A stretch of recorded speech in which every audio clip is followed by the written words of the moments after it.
sit back down, right? So I have a presentation and there's a story behind it. Can you hear me? Yes. So I'm a fraud HR person. Okay?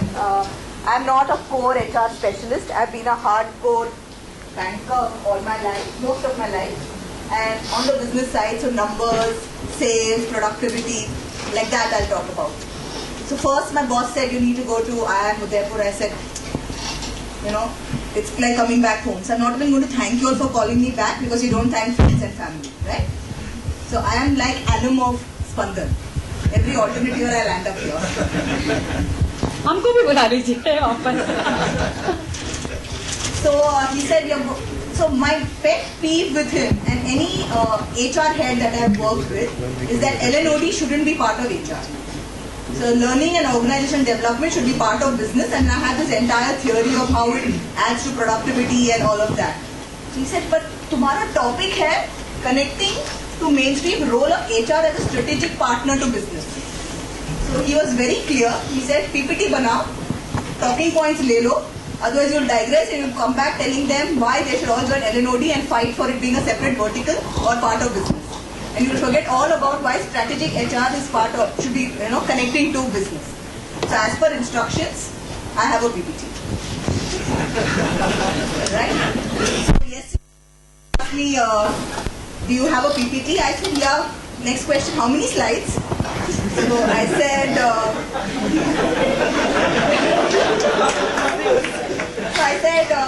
10, 12, itne sare. He said, sorry ma'am. So I have this rule in Axis, I charge 100 rupees for any person who calls me ma'am. So very clearly my wardrobe gets funded that way, salary goes straight into an FD. He owes me about his first 3 months of salary. The last 1.5 days. Right? Yeah, he's now trying to share it with the rest of his friends.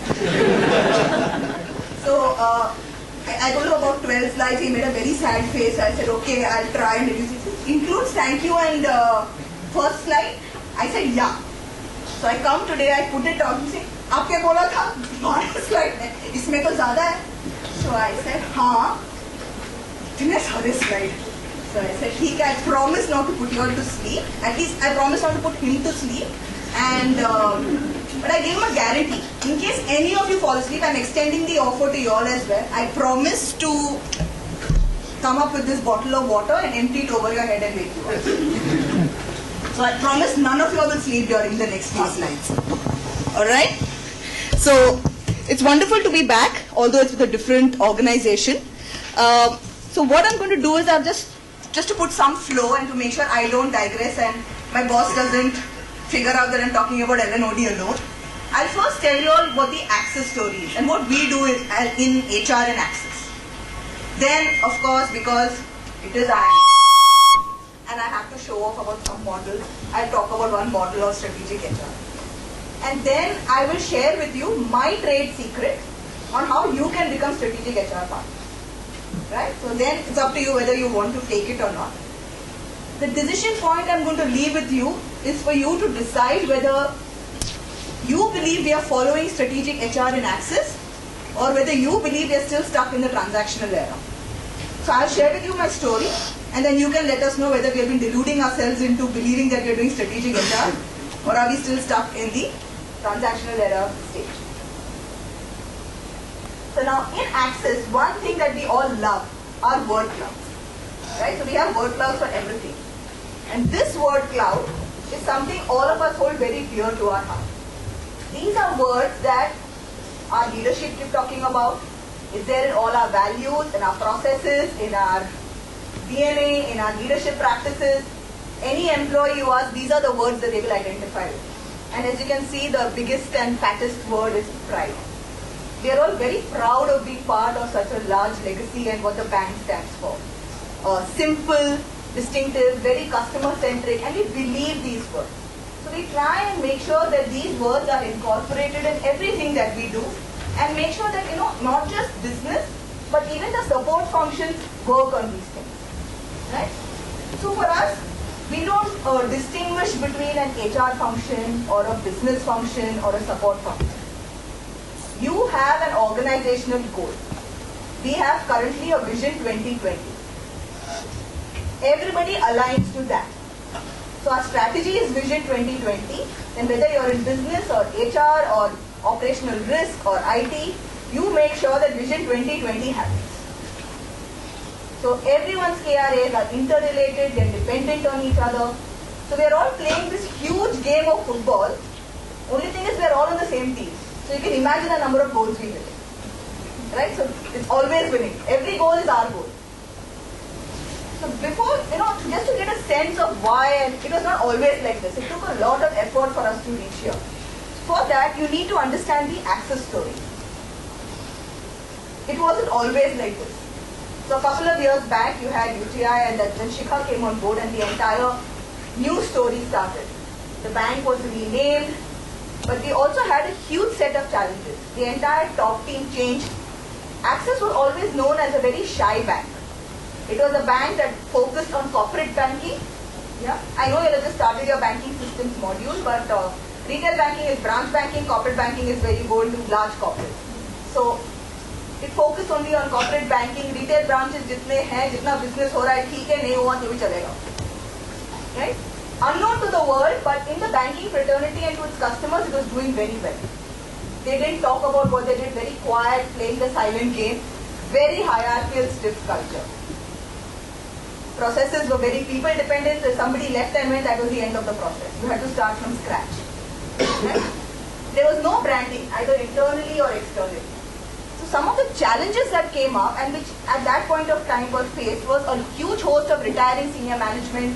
We didn't have ready enough middle management. People were not process dependent. So we had two choices.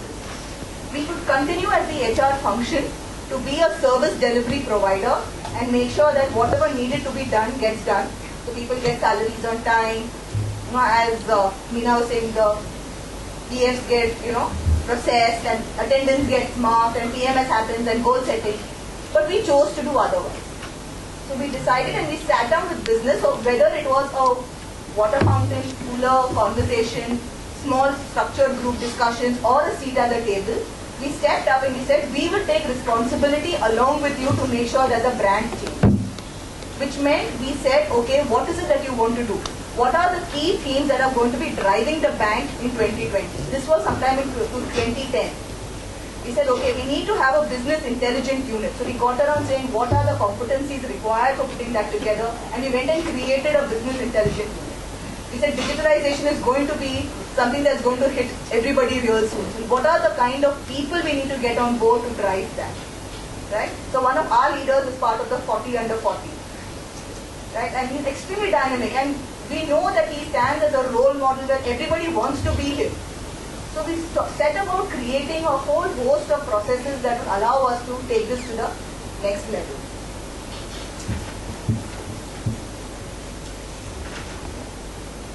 So I can always say now, I'll talk to you about the story about what, how we reached our HR model. So I have an option of telling you that it was based on one of those fancy, like one of those Tim Shaughnessy strategic thinking elements model. We went through a lot of grief, huge transformation journey. But I showed you a word cloud earlier. Some of those words that were there. We believe in doing simple things effectively. So this is what we did. We did three things. We said all our HR processes have to be based on these three pillars. Customer centricity, fairness, and simplicity. So whether it was LNOD, right, acquisition, comp and ben, you name the HR process, it was based on these three tenets. And then we went about identifying these four things for us. We said who are going to be our stakeholders. They're going to be all the line managers and our internal customers. Now, who are internal customers for HR? They are the cross functions within HR. So my internal customers are the talent acquisition team, the HR VPs and all of them. For them, the LNOD function becomes their internal customer. Because at times they're so focused on the other employees in the organization, we pretty much forget to create those alignments within HR and that each one is working in their own silos, screaming, my center of excellence is the best. So we said, let's do that. What was the activity? So anything that we drew up as a strategy for HR would have to incorporate performance improvement, or be a part of organization consulting. If it wasn't one of this, it should not be done. Clearly it was transaction, throw out the window. The results, everything had a measurable impact. So our KRAs are quantitative, there are very little subjective elements, and they can be measured. And the structure, a fast, flexible network of HR delivery capability. And why did we do this? These were the metrics that we expected our businesses to go and create KRAs for themselves and run their businesses with. So we said the rules of the game that apply to them should apply to us. So if we hold them accountable for all of this, they have the right to hold us accountable for the same thing. And what happened? It brought about a huge shift for us. We went from people being our most important asset to the right people being our most important assets. From being experts, we still think we are experts, but we are now also partners and advisors. From managing change, we started anticipating and driving change. So businesses started looking on us to actually preempt things that were happening in the market and taking a lot of data back to them saying, you know what, ABC is doing this. It doesn't matter what industry. You might want to explore this and see whether it makes sense for us or not. From ensuring effective HR management to ensuring effective leadership across the organization. So the leaders are good and they are effective, HR will automatically fall into place. As I said earlier, we don't believe in creating business leaders and HR leaders. We believe in creating leaders. So at our top levels, which is our VPs and above, everyone is given 2 years. At the end of 2 years, you are expected to move into a different role. Right? So the first 1 year, you are expected to learn and start delivering. The next 6 months, you deliver. And the final 6 months, you are transitioning and finding a new role to move in. And it's looked upon very, very nastily if you move within the same vertical. You have to move from a business to a support function. So to give you a direct example, I joined Axis 6 months back. And during my interview, one of the questions was, we're taking you on as the head of L&OD, but in 2 years' time, are you willing to take on a business role? Because that's the first question that was asked to me. They said, because if your answer is no, then we will not have this interview anymore. You have to be ready to go to a business role and then come back if you want to HR or some other role. Our current head of HR used to head corporate banking till 6 months back. So there is this constant movement of back and forth. We moved from a directing and control function to something that inspires and awakens. And finally, for people, telling them where to go, we said we'll guide you where you want. So we started looking and saying, how is it that we can move the HR function, the focus that used to be compliance and control, to building strategic business partnerships to support line management. Yeah? So that is the Axis story. And this is what we have done so far.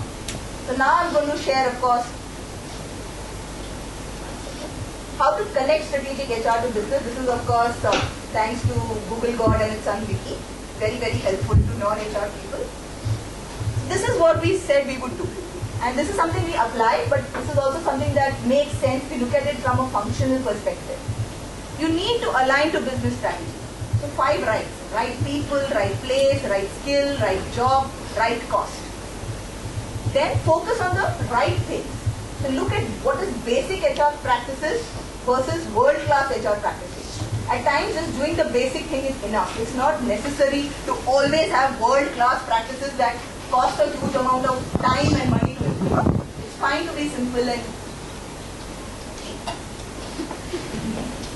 balance, standardization and differentiation. Know the difference. Be flexible to play one against the other and see what makes sense.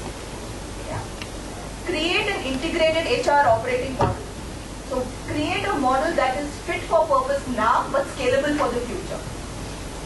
Right? Always think about what is it that will work today, but I can very quickly scale up for the future, because the way that times are changing and the way business environment is changing, if we do not keep changing as much as they are changing, you're going to be left behind. Ensure pragmatic, sustainable implementation.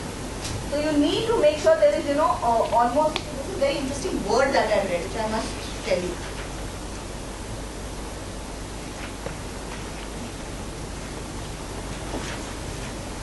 As usual, I can't find my notes. Yeah. So it said you need to incorporate future proofing. So it said any activity that you implement, you need to be able to carry it out perfectly within the organization for today, but you need to future-proof it against any standalone developments that will happen for the future. And finally, you need to build HR capabilities. You need to build a team that is very agile, somebody who is very capable and who is constantly learning on the go. Right? So I've left the slide on long enough, so I'm assuming you've read the paragraph in the box around the side. So how do you become a strategic HR partner? Understand your business. It's critical that you understand what your business is about. What makes it tick? What does not make it tick? Why does it not tick? What can you do to make it tick? What is the competition doing? What are you not doing or doing better? And these are things that you need to make known to your business. Once they realize the kind of interest you're taking in making it about them, it makes life a little easier. Get out of your box. Yeah? You need to start looking and saying, okay, what is it that I can do to make a difference? So either I'll simplify processes so that you can reach your goal faster, or I will do something which will help you reach your goal faster. But I will do something which will be out of my immediate domain. Be useful in a big way. Talk is cheap. You need to put your money where you're worth. Step up, be accountable and say, if this is your productivity, if this is your goals, I'll give you a person who will be productive in X number of days.